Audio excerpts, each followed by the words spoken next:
Quickly that they died of homicidal violence.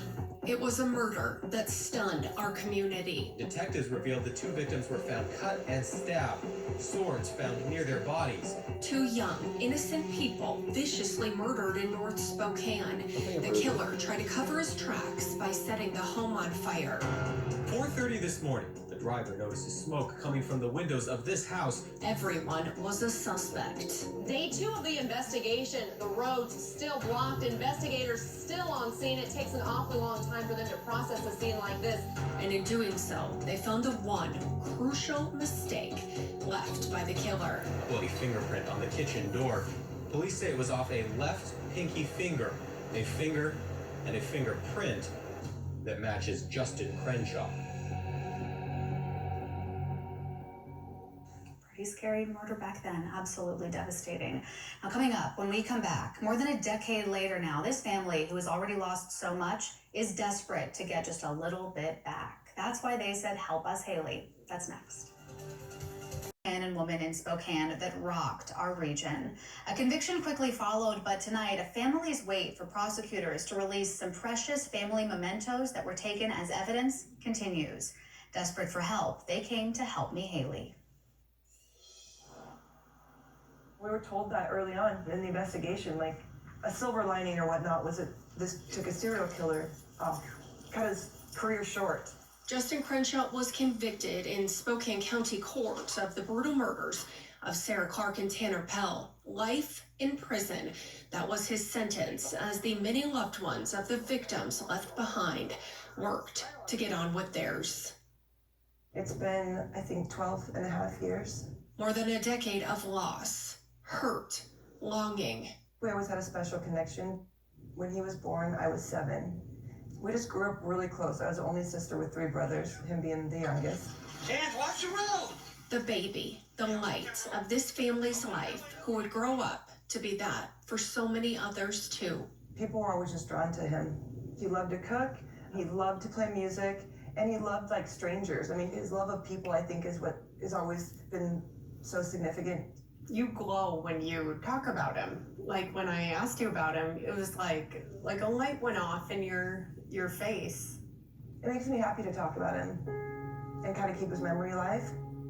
It's all she has left. He was murdered on February 28th, 2008. By a man he barely knew. We were like, who?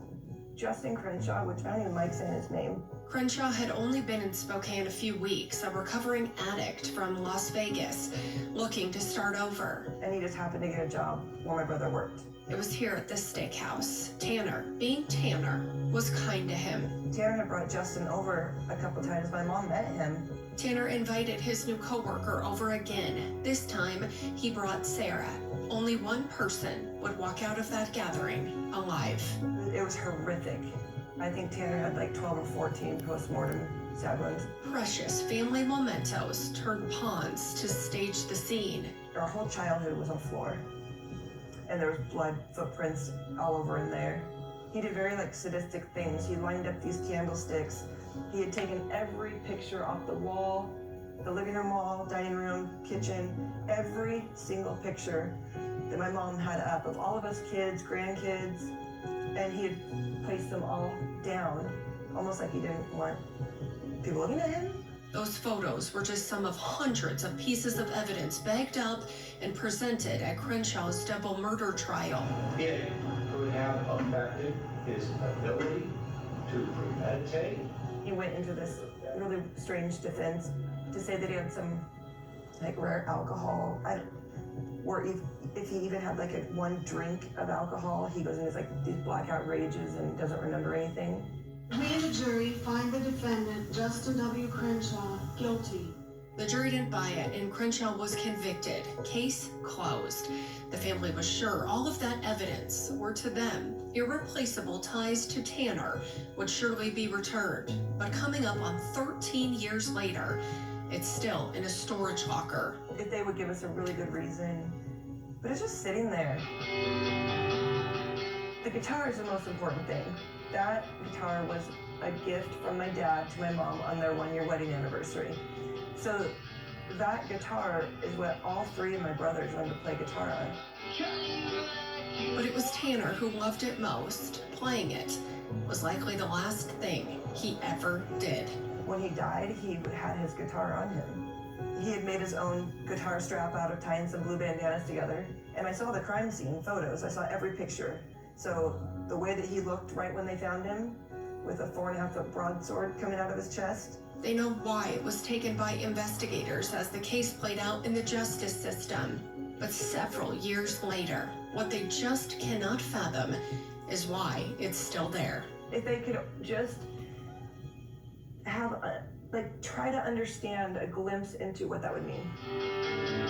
Everything for a family who wants to hear the music from this guitar, Tanner's guitar, play on.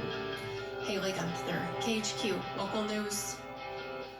Haley, thank you. Just absolutely devastating. Other members of this family lived at the home when the murders happened, and investigators told them they could have all been killed if they had been there at the time. This family came to Haley in hopes that after all of these years, prosecutors would finally release those photos and the guitar back to them.